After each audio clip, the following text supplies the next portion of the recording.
Baik, Assalamualaikum warahmatullahi wabarakatuh. Ya alhamdulillahi rabbil alamin. Wassalatu wassalamu asrafil anbiya'i wal mursalin Sayyidina Maulana Muhammadin wa ala alihi wa sahbihi ajmain amma ba'du. Baik, Bapak Ibu sekalian yang dirahmati Allah, karena sekarang banyak tema ya. Tema yang paling sering adalah tahrib Ramadan ya. Tahrib Ramadan ini adalah menyambut dengan hati yang lapang dan terbuka dan bersambut dengan gembira bahwa kita akan datang satu bulan penuh yang bulan itu Allah membuka rahmatnya, mengampuni segala dosanya, menutup pintu neraka dan sebagainya. Tapi intinya apa yang nanti mau kita lakukan, ujung-ujungnya kembali kepada sifat kita yaitu istiqomah ya. Insya Allah, alhamdulillah, tadi saya sempat ngobrol sama Pak DKM.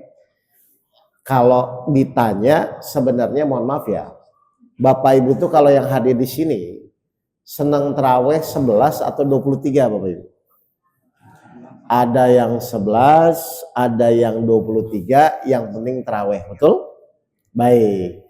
10 hari pertama, 10 hari kedua, 10 hari ketiga, insya Allah istiqomah atau mulai turun dan naik? Ya sudah, pokoknya Bapak Ibu silakan jawab di hati masing-masing ya. Baik, cuman sekarang yang akan saya bahas adalah apa yang harus kita lakukan ya, apa yang harus kita lakukan, persiapan apa yang harus kita lakukan agar semakin lama Bapak Ibu bisa semakin merasakan bahwa sebenarnya Ramadan itu kan harusnya bisa merubah sikap kita. 1 bulan Bapak Ibu digembleng dalam rangka melatih hawa nafsu sehingga berefek kepada 11 bulan yang lainnya. Kan harusnya begitu ya Bapak Ibu ya. Mohon maaf, kita setuju bahwa di Ramadan itu kita diajarkan Allah untuk mengendalikan hawa nafsu. Yang tadinya makan siang, ya, makan pagi, bahkan mungkin makan sore, akhirnya suka tidak suka jadi makan sahur dan buka setelah pada maghrib. Kan begitu ya Bapak Ibu ya. Jadi Allah berharap kepada semua manusia, tadi yang dikatakan ada itu, nanti saya buka juga ayatnya, Al-Baqarah 185. Allah berharap bahwa apa? Bahwa manusia itu di dalam hidupnya harus mampu mengendalikan hawa nafsu. Tolong dijawab dengan jujur Bapak Ibu. Sebenarnya masalah yang menimpa diri kita itu karena masalahnya atau karena kita tidak bisa mengendalikan hawa nafsu. Contoh gini. Istri cerewet itu masalah nggak sih Pak? Saya ulang. Menurut Bapak ini jujur ya, menurut Bapak masalah bukan? Halo? Istri cerewet masalah atau bukan? Kalau Bapak bisa mengendalikan hawa nafsu, jadi masalah nggak? Berarti yang jadi masalah itu isi cerewetnya atau karena kita tidak bisa mengendalikan hawa nafsu? Jadi salah siapa?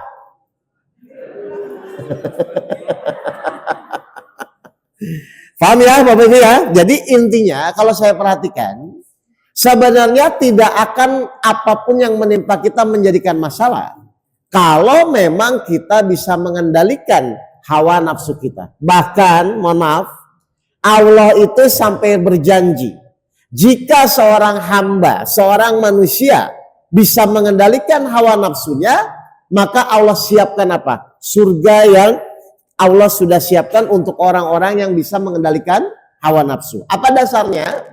Surat 79 ayat 40 dan 41. Nanti saya jawab. Ya, silakan. Surat 79 An-Nazi'at ayat 40 dan 41. Ya. Dan adapun orang-orang yang takut kepada kebesaran Tuhannya dan menahan diri dari keinginan hawa nafsunya, maka sungguh surgalah tempat tinggalnya. Pakai Arab dulu bentar. Coba. A'udzu billahi minasy syaithanir rajim. Wa amma man khafa maqama rabbih wa nahan nafsa 'anil hawa fa innal jannata jannata hiyal ma'wa. Baik, perhatikan Bapak Ibu, silakan Ustaz Anas.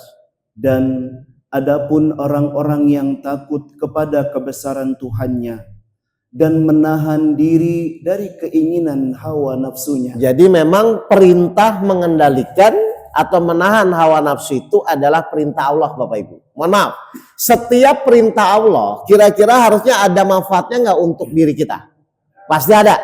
Makanya harusnya Bapak Ibu saat menjalankan perintah Allah itu tuh dengan kesadaran atau paksaan. Saya ulang, setiap perintah Allah menurut Bapak Ibu itu ada nggak manfaatnya untuk diri kita atau untuk Allah? Pasti ada untuk diri kita kan? Nah berarti harusnya Bapak Ibu saat menjalankan perintah Allah itu tuh dengan kesadaran atau paksaan harusnya. Kesadaran karena memang pasti ada manfaatnya untuk kita. Salah satu perintah Allah adalah menahan atau mengendalikan hawa nafsu. Maka apa yang Allah siapkan kepada orang-orang yang mau mengendalikan hawa nafsu? Silakan Ustaz. 41-nya. Maka sungguh surgalah tempat tinggalnya. Berarti kesimpulannya apa? Ternyata orang-orang yang bisa mengendalikan hawa nafsunya itu benar-benar Allah siapkan hadiah atau rewardnya. Jadi setiap Bapak Ibu menjalankan perintah Allah, insya Allah pasti ada kebaikan-kebaikan meskipun mungkin saat menjalankan mungkin Bapak Ibu berat. Contoh. Puasa kalau hari pertama, hari kedua, hari ketiga, menurut Bapak Ibu berat atau ringan? Berat ya? Bahkan mungkin 10 hari agak berat. Tapi setelah hari ke-12, ke-13, sampai hari terakhir, akhirnya jadi terbiasa, betul? Sebenarnya sama saja Bapak Ibu. Menurut Bapak Ibu sabar itu berat atau ringan? Halo? Mungkin pertama, kedua, ketiga kalau Bapak Ibu belum berlatih, mungkin berat. Tapi setelah terbiasa, insya Allah harusnya menjadi tidak berat. Berarti kesimpulannya apa? Sebenarnya tidak ada perintah Allah yang berat kalau memang Bapak Ibu mulai membiasakan diri melakukan sesuatu secara istiqomah. Dan saya yakin Bapak Ibu mau yang sulit mau yang tidak pun pasti harusnya 30 hari dalam puasa, dalam Ramadan harusnya bisa. Betul? Pertama mungkin malu sama anak kalau nggak puasa. Yang kedua sama teman, dan yang ketiga memang kesadaran kita di dalam kita melakukan ibadah kepada Allah. Nah, hari ini saya akan membahas sesuai temanya, ya. Temanya adalah apa? Sambut Ramadan dengan ilmu, iman, dan amal yang terbaik. Baik, sekarang kita masuk kata kunci dari apa yang harus dilakukan dan apa yang harus kita jalani dalam proses Ramadan dan setelah Ramadan. Ya, mohon maaf kita buka lagi tadi di surat Al-Baqarah 185. Karena ini terlalu panjang, waktunya mepet, artinya saja kalau gitu. Ya. Surat 2 Al-Baqarah ayat 185. Saya akan ngambil satu garis bawahi yang nanti itu jadi patokan Bapak Ibu di dalam menjalani ikhtiar ya. Silakan. Bulan Ramadan adalah bulan yang di dalamnya diturunkan Al-Quran sebagai petunjuk bagi manusia dan penjelasan-penjelasan mengenai petunjuk itu. Baik, terus? Dan pembeda antara yang benar dan yang batil. Oke, ini saya sederhanakan, yang benar berarti berpuasa, yang batil berarti tidak berpuasa. Begitu aja ya, gampangnya seperti itu. Terus? Karena itu, barang siapa di antara kamu ada di bulan itu, maka berpuasalah. Baik, jadi perintah berpuasa itu wajib atau tidak Bapak Ibu? Wajib ya? Baik, terus? Dan barang siapa sakit atau dalam perjalanan atau dia tidak berpuasa, maka wajib menggantinya. Baik, meskipun wajib, tapi Allah memberikan toleransi. Kalau sakit, kalau uzur, maka silahkan Bapak Ibu tidak berpuasa. Berarti pasti ada toleransinya ya Bapak Ibu ya. Perhatikan sikap Allah itu seperti apa. Ini yang mau saya garis bawahi. Terus?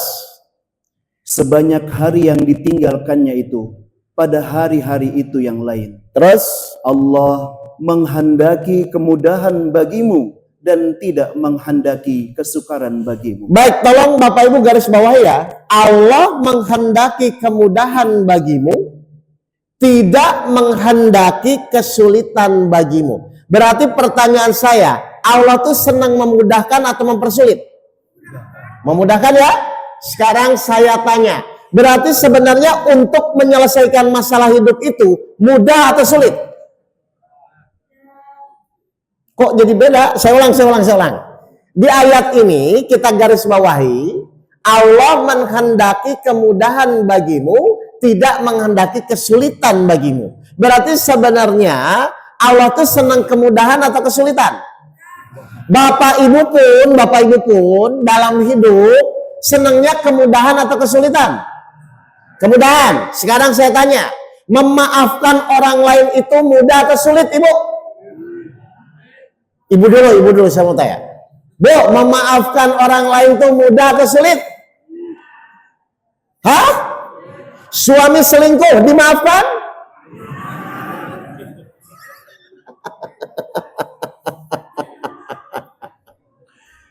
Kalau yang itu nanti dulu Ustadz. Ya, kalau yang lain mudah. Makanya saya tanya, kenyataannya, meskipun menurut Allah menyukai kemudahan bagimu dan tidak menghendaki kesulitan. Tapi biasanya, mohon maaf, manusia itu senangnya yang mudah-mudah atau yang sulit-sulit, jujur. Mudah atau sulit? Berarti memaafkan orang lain mudah atau sulit?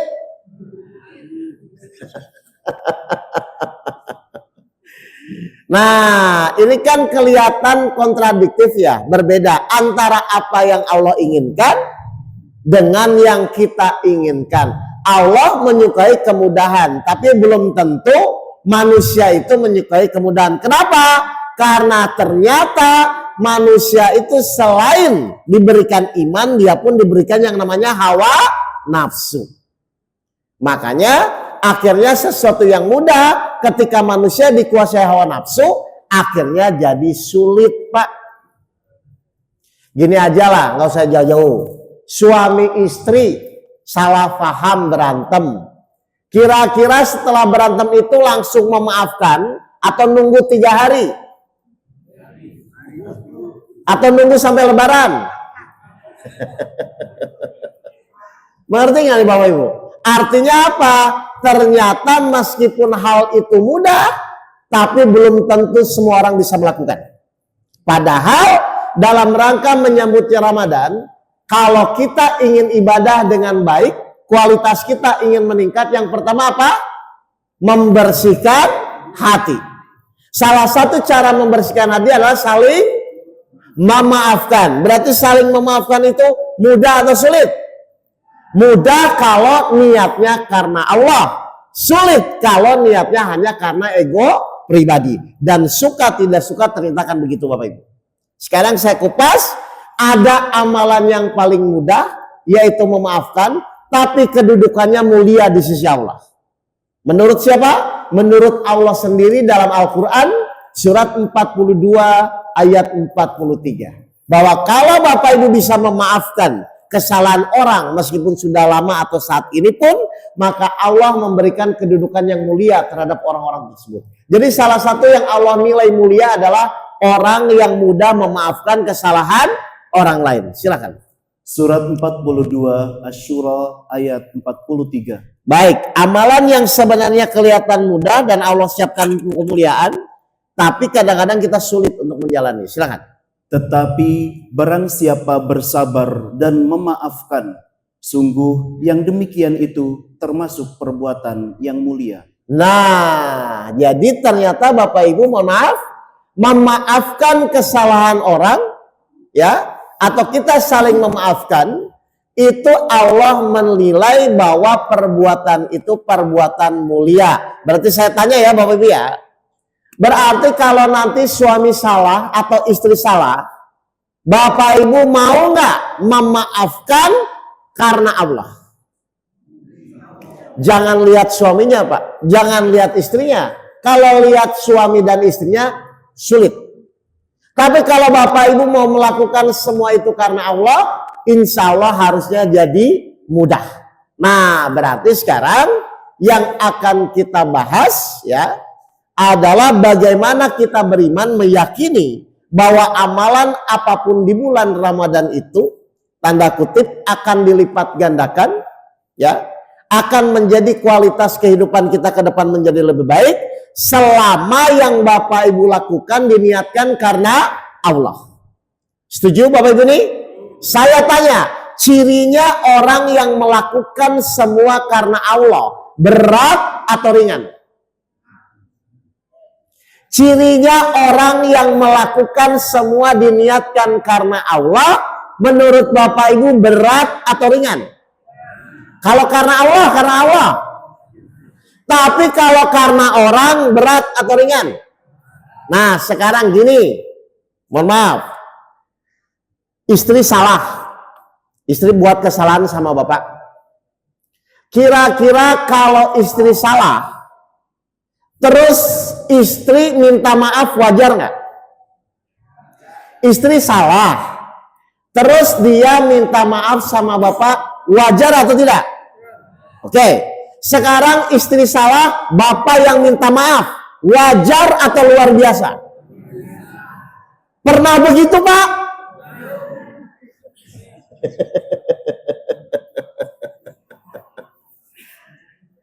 Kenapa Bapak yang minta maaf meskipun istri salah? Bapak niat agar silaturahmi, agar hak hubungan istri dan suami menjadi harmonis. Karena saya kalau mengajarkan pasangan-pasangan baru itu Bapak Ibu, mohon maaf ya. Sekarang saya tanya dulu aja jujur. Bapak Ibu selama ini nikah sama istri dulu, waktu nikah itu sama istri, tujuannya supaya bahagia atau ibadah kepada Allah? Saya ulang lagi. Bapak Ibu selama ini dulu waktu nikah, itu tujuan menikah itu bahagia atau beribadah kepada Allah? Bukan. Saya ulang.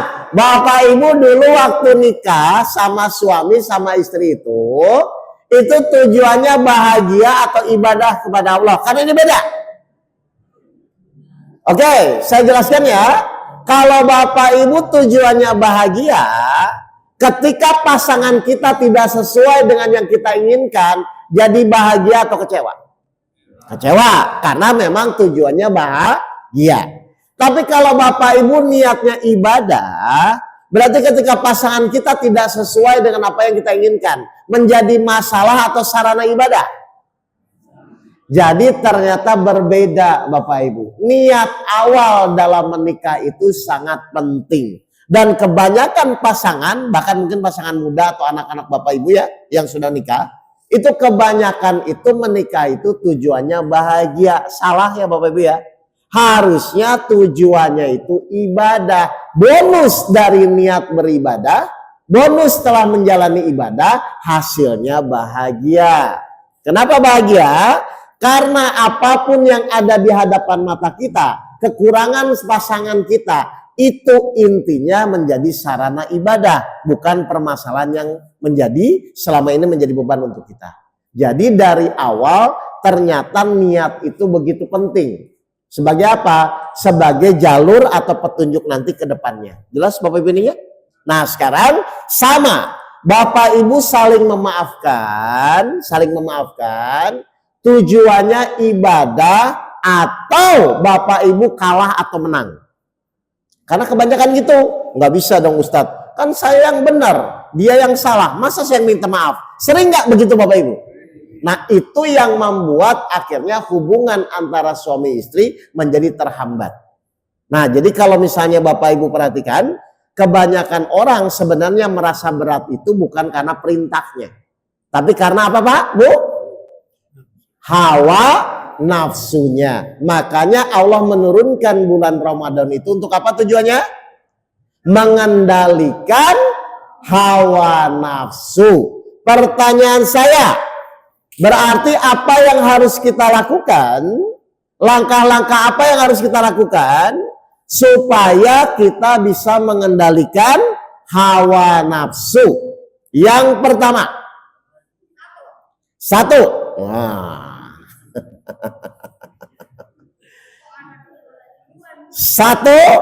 Langkah yang pertama apa dalam mengendalikan hawa nafsu?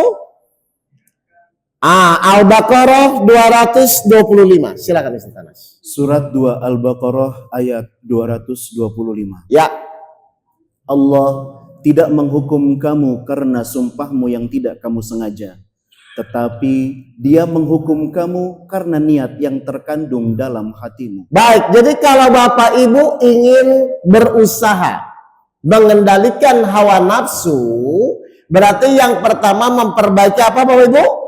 Niatnya. Ya, niatnya. Sekarang saya tanya, Bapak Ibu selama ini niat melakukan ibadah itu untuk menyelesaikan masalah atau hanya menjalankan perintah Allah?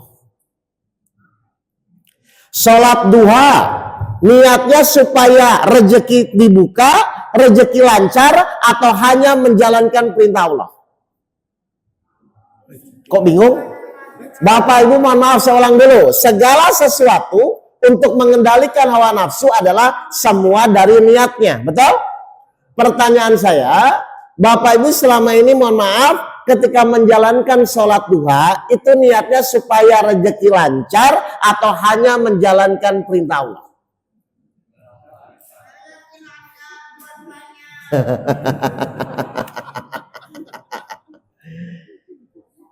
Jelas ini Bapak Ibu? Berarti yang harus diluruskan, saya sholat duha hanya menjalankan perintah Allah. Janji Allah kepada orang yang sholat duha, dibukakan rezeki. Jadi Bapak Ibu ketika niat dalam ibadah, luruskan niat hanya menjalankan perintah Allah. Tapi janji Allah kepada orang yang sholat duha, dibukakan rezeki. Jadi tolong dipisah antara niat dan janji. Jelas ini Bapak Ibu nih? Jadi cara untuk mengendalikan hawa nafsu ternyata pentingnya kita meluruskan niat. Atau yang kedua, Bapak Ibu berdoa itu tujuannya supaya dikabulkan atau hanya menjalankan perintah Allah? Padahal berdoa itu perintah atau bukan? Berdoa itu perintah atau bukan? Kok Bapak Ibu bingung? Al-Baqarah 186. Mari kita buka. Surat 2 Al-Baqarah ayat 186. Maka kita perhatikan ya, berdoa itu perintah atau bukan? Dan apabila hamba-hambaku bertanya kepadamu Muhammad tentang aku, maka sesungguhnya aku dekat. Terus? Aku kabulkan permohonan orang yang berdoa apabila dia berdoa kepadaku. Berdoa itu perintah atau bukan Bapak Ibu? Berarti harusnya Bapak Ibu berdoa itu niatnya hanya menjalankan perintah Allah atau supaya dikabulkan? Kok pada bingung? Saya tanya lagi Bapak Ibu. Saya ulang ya, dalam meluruskan niat, dalam mengendalikan hawa nafsu, berarti kan Bapak Ibu harus meluruskan niat. Saya tanya ulang, Bapak Ibu selama ini tuh berdoa itu niatnya menjalankan perintah atau supaya dikabulkan? Kenapa enggak niatnya dikabulkan? Dikabulkan tidak dikabulkan urusan siapa? Urusan kita menjalankan perintah Allah. Baik, kita buktikan ya. Terus lanjut Ustaz Anas. Hendaklah mereka itu memenuhi perintahku. Tuh, berarti berdoa itu menjalankan perintah atau supaya dikabulkan? Bapak Ibu selama ini berdoa niatnya dikabulkan atau menjalankan perintah? Kalau nggak dikabulkan? Betul. Saya ulang ya. Jadi yang kedua, misalnya Bapak Ibu mau berdoa, tolong luruskan niat. Ya Allah, saya berdoa itu menjalankan perintah. Silakan minta apapun. Sakit minta sembuh. Hutang minta lunas itu boleh. Tapi tolong luruskan niatnya. Bahwa saya melakukan ibadah itu, tanda kutip hanya menjalankan perintah Allah. Kenapa Bapak Ibu diciptakan hanya menjalankan perintah Allah? Ya memang itu perintahnya. Hasilnya urusan kepada Allah. Berarti dikabulkan tidak dikabulkan. Urusan siapa? Perlu nggak kita pikirkan? Perlu nggak kita pikirkan? Halo? Jadi tugas Bapak Ibu berdoa atau mikir dikabulkan tidak dikabulkan? Tugas kita berdoa, dikabulkan tidak dikabulkan urusan Allah. Boleh nggak Allah belum mengabulkan? Nah, terus Bapak Ibu kecewa kenapa?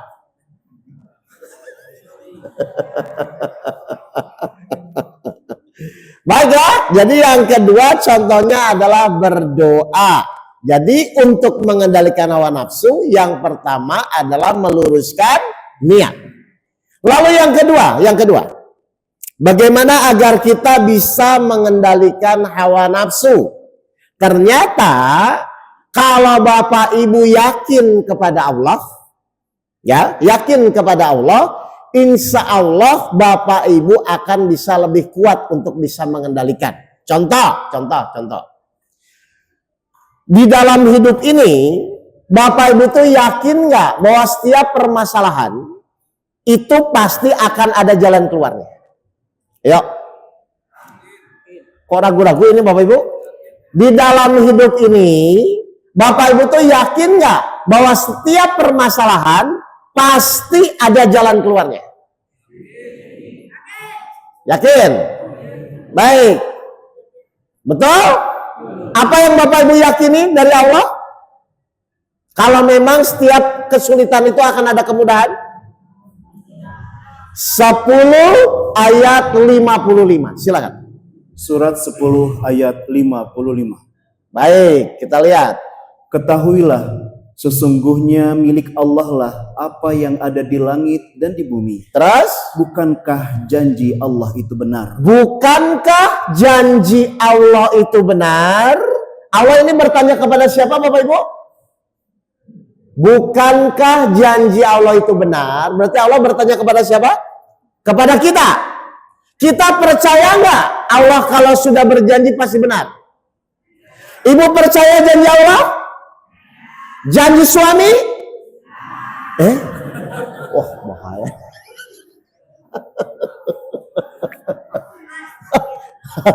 Astagfirullah. Kompak lagi Pak jawabnya nggak percaya. Loh kalau ibu nggak percaya kenapa diterima waktu itu? Kejebak.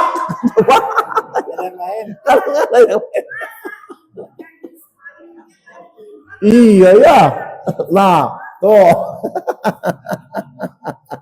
Baik, yang kedua ya, cara mengendalikan hawa nafsu adalah kita harus mulai yakin bahwa apapun yang Allah janjikan di dalam Al-Quran, insya Allah pasti benar dan pasti terjadi. Apa salah satu janji Allah dalam Al-Quran? 94 ayat 5 dan ayat 6. Ini Bapak Ibu familiar kok. Surat 94 ayat 5 dan ayat 6. Ya, silakan. Maka sesungguhnya bersama kesulitan ada kemudahan. Terus? Sesungguhnya bersama kesulitan ada kemudahan. Saya tanya ya, Bapak Ibu dengar ayat ini tuh dari dulu ya atau tidak? Ya, dari dulu ya. Ini maksudnya apa Bapak Ibu? Ketika Allah berfirman bersama kesulitan akan ada kemudahan. Setiap kesulitan apapun yang menimpa Bapak Ibu, menurut Allah pasti ada kemudahan nggak? Bapak Ibu percaya nggak? Kira-kira kalau Allah akan menguji kita, kira-kira kalau Allah ingin menguji keimanan kita, berarti Bapak Ibu itu harus dikasih kemudahan atau kesulitan? Kira-kira kalau Allah ingin menguji keimanan kita, ingin menguji nih keimanan kita, harusnya Allah itu memberikan kemudahan dulu atau kesulitan dulu? Kesulitan kan? Supaya Bapak Ibu pusing atau supaya Bapak Ibu yakin? Bapak Ibu pas menghadapi kesulitan selama ini, yakin atau pusing?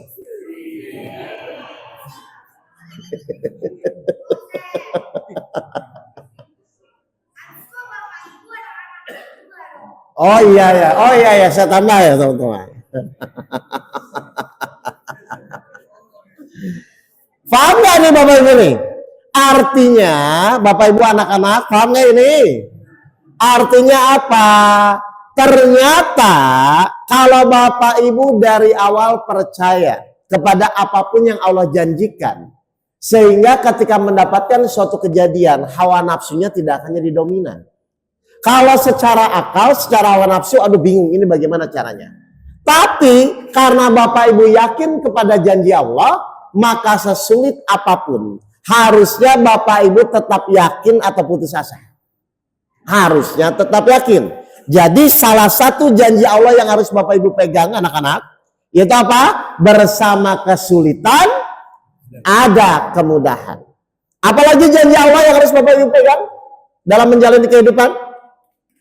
Surat 30 ayat 5 dan ayat 6. Mari kita lihat. Ya. Surat 30 ayat 5 dan ayat 6. Apa janji Allah kepada kita semua? Perhatikan. Karena pertolongan Allah, Dia menolong siapa yang Dia kehendaki. Apa salah satu janji Allah? Menolong permasalahan kita. Perhatikan, ketika Allah sudah berjanji apa? Terus? Dia Maha Perkasa, Maha Penyayang. Itulah janji Allah. Allah tidak akan menyalahi janjinya, tetapi kebanyakan manusia tidak mengetahui. Perhatikan, setiap permasalahan yang Bapak Ibu hadapi, kira-kira Bapak Ibu yakin nggak Allah itu pasti menolong? Benar. Kalau Bapak Ibu yakin setiap permasalahan itu Allah pasti menolong, berarti masalahnya di mana? Terus Bapak Ibu pusing-pusing selama ini kenapa?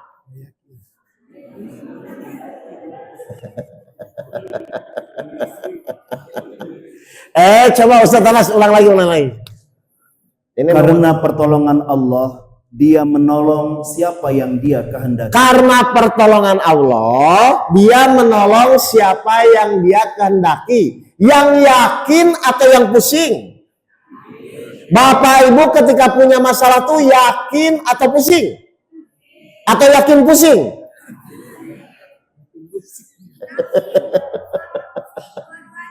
Perhatikan. Berarti yakin dan tidak yakin, pilihan atau takdir? Yakin dan tidak yakin, pilihan atau takdir? Ujiannya? Yakin dan tidak yakin, pilihan. Ujiannya? Ujiannya takdir atau pilihan? Ujiannya takdir. Ujiannya takdir ya. Tapi sikap yakin dan tidak yakinnya itu pilihan. Pertanyaan saya, yang membuat Bapak Ibu nggak yakin sama Allah itu apa? Ayo saya tanya. Yang membuat Bapak Ibu tidak yakin sama Allah ada atau tidak? Atau adakah sifat Allah yang meragukan sehingga Bapak Ibu kurang meyakini Allah? Kalau tidak ada, kenapa ketika Bapak Ibu diuji? Kalau tidak ada, kenapa ketika Bapak Ibu diuji, Bapak Ibu kadang-kadang tanda kutip sering meragukan Allah? Oh ya, anak-anak. Kenapa? Ternyata yang membuat kita ragu-ragu salah satunya munculnya hawa nafsu. Jelas ini Bapak Ibu ya? Sehingga apa yang harus dilakukan? Yang harus dilakukan adalah ternyata apapun ujian yang menimpa diri kita, yang pertama kali adalah Allah akan melihat sikap Bapak Ibu, yakin atau ragu-ragu. Dan kebanyakan adalah orang ketika diuji biasanya bukan yakin tapi ragu-ragu. Apa cirinya? Saya tanya nih, saat Bapak Ibu diberikan ujian, biasanya Bapak Ibu mikir dulu atau yakin dulu? Mikir apa? Nah, solusi apa ya? Saya tanya, solusi itu diberi atau dicari? Solusi itu diberi atau dicari? Kok bingung Bapak Ibu? 65 ayat 2. Wah, harus saya jelaskan dulu ini. Surat 65 ayat 2.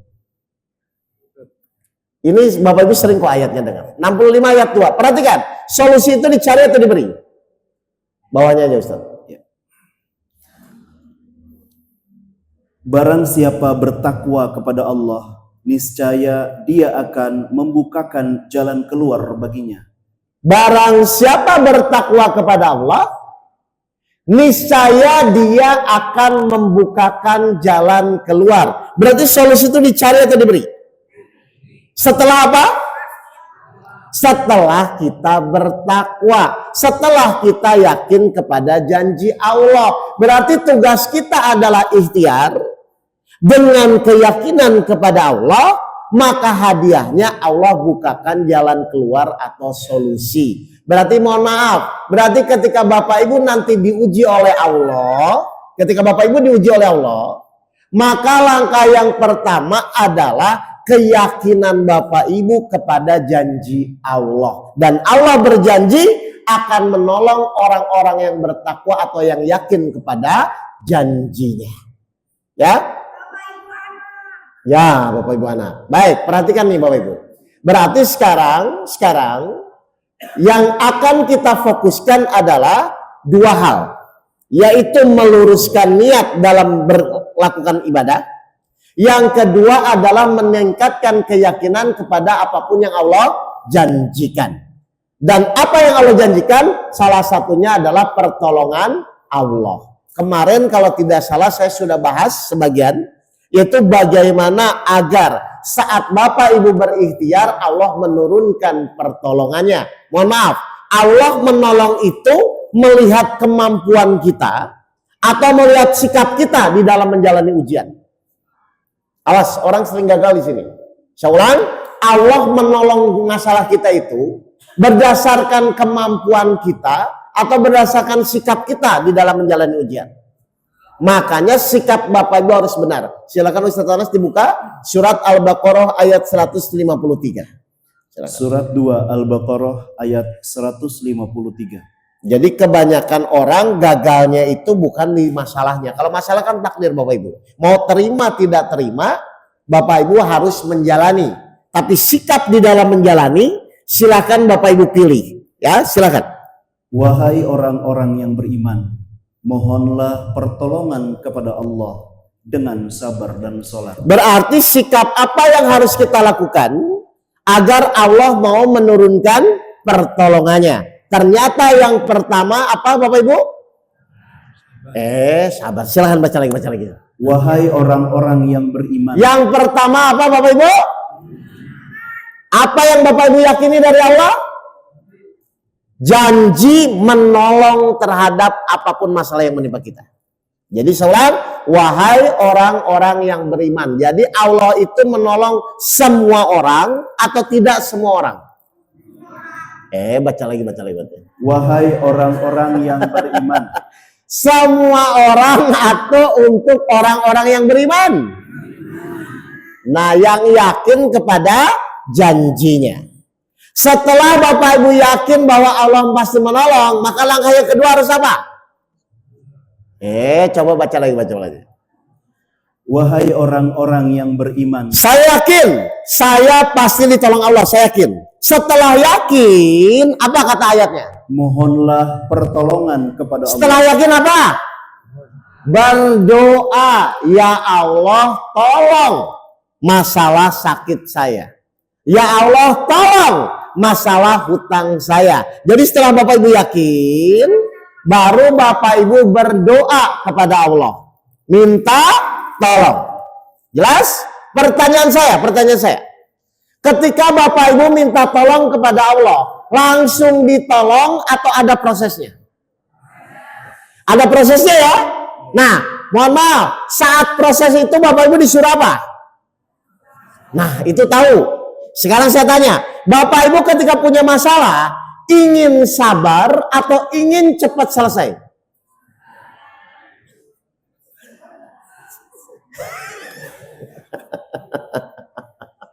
Ustaz baca lagi.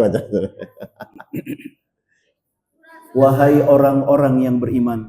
Wahai orang-orang yang yakin bahwa pasti Allah menolong. Terus setelah yakin adalah berdoa. Terus mohonlah pertolongan kepada Allah. Ya Allah tolong permasalahan saya. Setelah Bapak Ibu berdoa minta tolong, ada prosesnya atau langsung ditolong? Ada prosesnya. Berarti saat berproses itu, Bapak Ibu disuruh sabar atau disuruh cepat selesai? Saat selama ini Bapak Ibu ketika punya masalah, ingin sabar atau ingin cepat selesai? Jadi nggak mau sabar. Kira-kira Allah itu akan menolong kepada yang ingin cepat selesai atau kepada yang sabar? Tapi Bapak Ibu ketika punya masalah biasanya sabar atau ingin cepat selesai?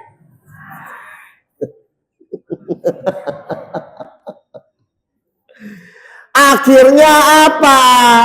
Semua masalah akan menjadi masalah kalau Bapak Ibu tidak sabar. Mohon maaf, sebesar apapun masalah, kalau Bapak Ibu sudah sabar jadi masalah nggak? Sebesar apapun masalah, kalau Bapak Ibu sudah sabar jadi masalah nggak? Berarti yang jadi masalah itu masalahnya itu karena nggak sabar. Berarti salah siapa? Dari kapan Bapak Ibu salah? Aduh, waktunya udah jam 6 ya. Baik, jadi saya simpulkan dulu ya, cara mengendalikan hawa nafsu. Ini masih teorinya, tinggal Bapak Ibu praktekkan. Yang pertama berarti meluruskan niat. Berarti niat saya berikhtiar, mohon maaf Bapak Ibu jawab ya. Berarti niat saya berikhtiar tujuannya menyelesaikan masalah atau minta tolong? Selama ini Bapak Ibu ikhtiar niatnya menyelesaikan masalah atau minta tolong? Mohon maaf salah ya. Jadi niat yang pertama saya ikhtiar itu tujuannya minta tolong. Minta tolong dengan apa? Iman yang benar, berdoa dengan benar, dan menjalani proses ikhtiar itu dengan sabar dan sholat. Silahkan Bapak Ibu praktekkan.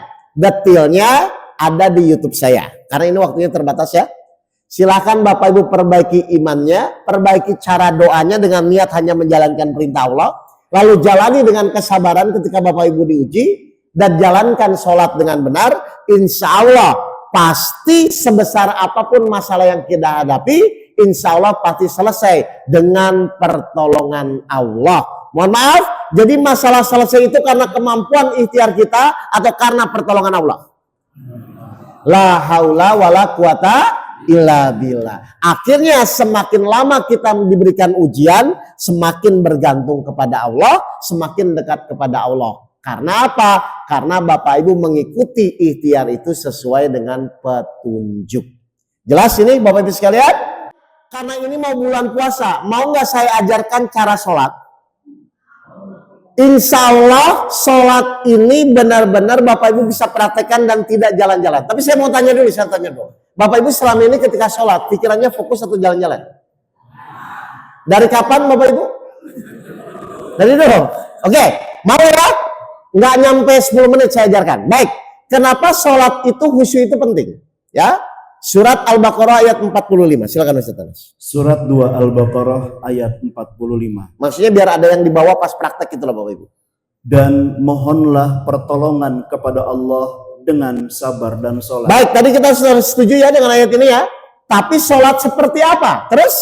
Dan sholat itu sungguh berat kecuali bagi orang-orang yang khusyuk. Baik, jadi kata kuncinya apa Bapak Ibu? Sholat itu bisa menjadi dua hal. Satu, penggugur kewajiban. Dan satu, bisa menjadi penolong. Jadi kalau saran saya, selain sholat itu hanya menggugurkan kewajiban, kalau bisa ditingkatkan menjadi penolong. Tapi sholatnya harus khusyuk. Pertanyaan saya, untuk sholat khusyuk itu mudah atau sulit? Sulit atau belum tahu caranya?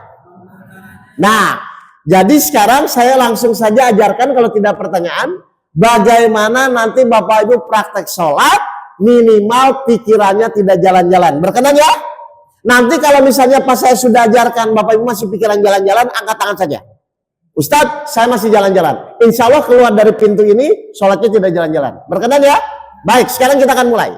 Bagaimana agar pas sholat, minimal pikiran kita fokus tidak jalan-jalan. Baik, pertanyaan saya, sholat yang benar itu jasmani dan ruhani atau jasmani dan pikiran? Sholat yang benar itu jasmani dan ruhani atau jasmani dan pikiran? Kok bingung? Ya, sholat yang benar itu jasmani dan ruhani atau jasmani dan pikiran? Jasmani dan pikiran. Kalau Bapak Ibu sholatnya jasmani dan pikiran, kalau hilang kunci, kalau pengen ketemu ngapain? Kenapa sholat? Karena pas sholat biasanya kepikiran. Oke, saya ulang ya. Sholat yang benar itu jasmani dan ruhani. Apa dasarnya? Surat 7 ayat 172. Bapak Ibu harus sadar dulu ini. Mari kita benarkan. Surat 7 Al-A'raf ayat 172. Baik, apa dasarnya? Silakan. Dan ingatlah ketika Tuhanmu mengeluarkan dari sulbi tulang belakang anak cucu Adam keturunan mereka. Dan Allah mengambil kesaksian terhadap ruh mereka seraya berfirman, bukankah aku ini Tuhanmu? Mereka menjawab. Mereka itu siapa Bapak Ibu? Coba Allah ngambil, coba. Allah mengambil kesaksian terhadap ruh mereka. Berarti ruh atau manusia ini masih di alam ruh ya Pak ya, bukan jadi manusia. Kalau manusia ditiupkan selama 4 bulan. Jadi ini ruh kita ditanya Allah, untuk apa? Terus? Seraya berfirman, bukankah aku ini Tuhanmu? Allah bertanya kepada siapa ini? Ruh, bukan manusia ini. Ruh, terus? Mereka menjawab. Mereka itu siapa yang menjawab? Ruh, terus? Betul, engkau Tuhan kami. Kami bersaksi, kami lakukan yang demikian itu, agar di hari kiamat kamu tidak mengatakan sesungguhnya ketika itu kami lengah terhadap ini. Berarti nanti Bapak Ibu pas meninggal, yang akan ditanya sholat itu ruhnya atau pikirannya? Makanya sholat yang benar itu harus menggunakan jasmani dan ruhani. Berarti pertanyaannya besarnya, gimana caranya saat kita sholat, ruh kita pun ikut sholat. Begitu ya? Baik, kita praktekkan sekarang. Bagaimana cara agar saat sholat, ruh kita ikut sholat? Mohon maaf. Di dalam sholat itu ada berapa banyak kegiatan Bapak Ibu? Dalam sholat? Di dalam sholat ada berapa banyak kegiatan? 2, gerakan dan ucapan. Yang melakukan gerakan siapa? Jasmani. Yang melakukan ucapan?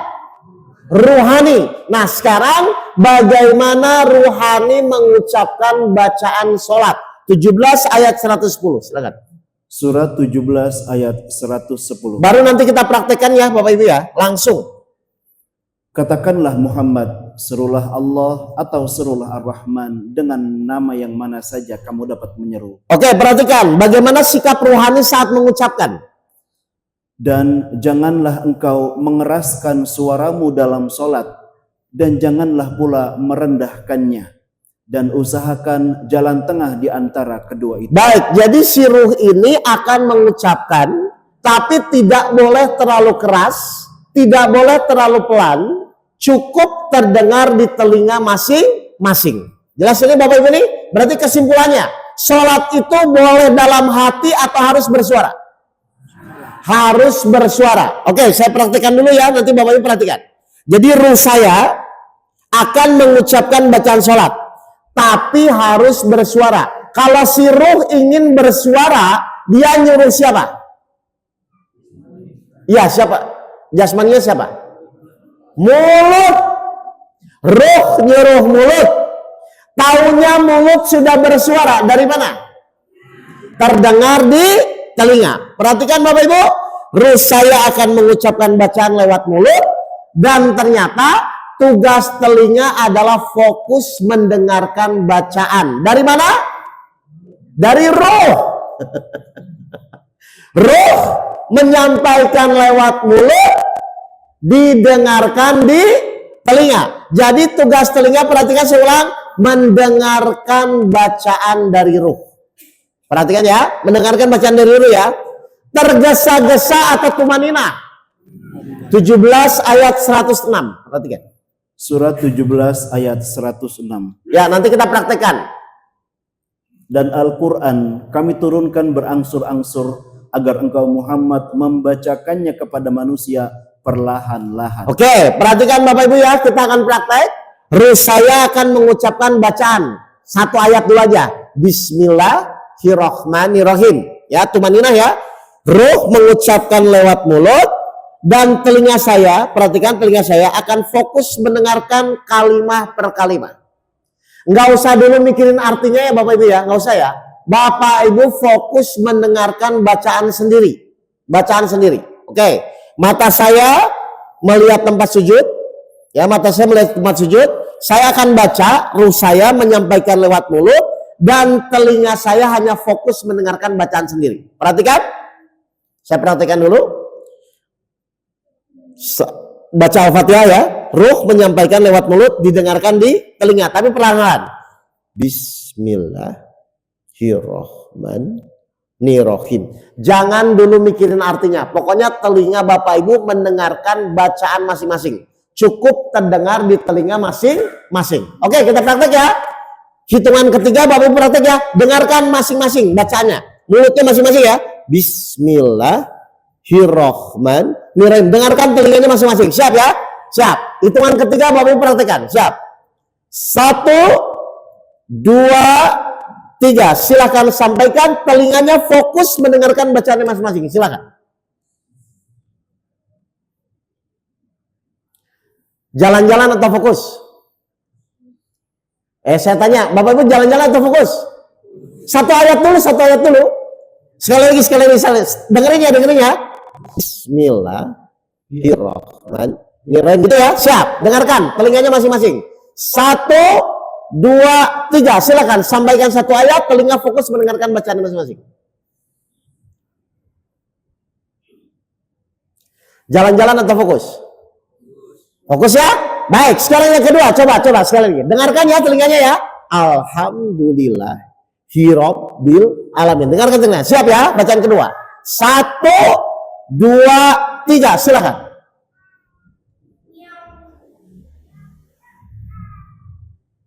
Jalan-jalan atau fokus?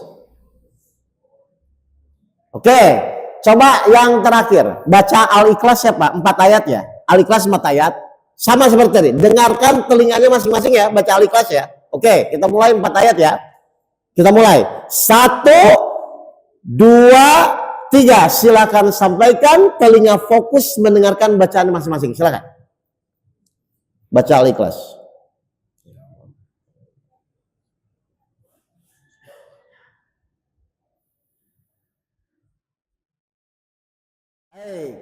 Fokus atau jalan-jalan? Saya ingin tanya dulu. Kalau yang masih jalan-jalan angkat tangan ada nggak? Kalau Bapak Ibu masih jalan-jalan, itu kasusnya 2. 1, masih tergesa-gesa.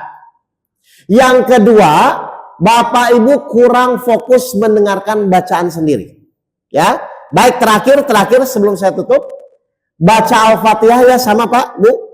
Dengarkan bacaannya masing-masing, jangan tergesa-gesa. Telinganya fokus mendengarkan bacaan sendiri dulu. Baik, ini tahap pertama. Oke, baca Al-Fatihah ya. Coba terakhir, kita mulai. 1, 2, 3. Silakan baca Al-Fatihah. Telinga fokus mendengarkan bacaan masing-masing. Silakan. Mata melihat tempat sujud. Ya.